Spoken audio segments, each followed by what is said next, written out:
அரசு ஊழியர்கள் போராடி கொண்டிருக்கின்றார்கள், ஆசிரியர்கள் போராடி கொண்டிருக்கின்றார்கள்.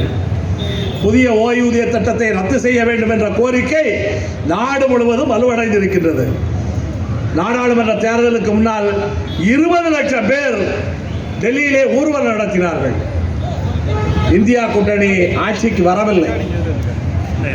இந்தியா கூட்டணி ஆட்சிக்கு வந்தால் காங்கிரஸ் தான் பிரதான கட்சி.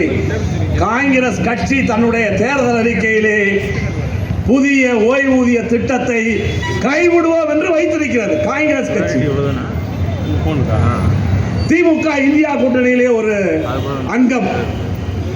பக்கத்திலே இருக்கக்கூடிய தெலுங்கானாவிலே, பக்கத்திலே இருக்கக்கூடிய ஆந்திராவிலே, பக்கத்திலே இருக்கக்கூடிய கேரளாவிலே, பஞ்சாபிலே, காங்கிரஸ் ஆட்சி பெறக்கூடிய ராஜஸ்தானிலே, இங்கே எல்லாம் புதிய ஓய்வூதிய திட்டத்தை கைவிட்டு விட்டார்கள். ஆனால் தமிழகத்திலே கைவிடப் போவது எப்போது என்பது நம்முடைய கேள்வி.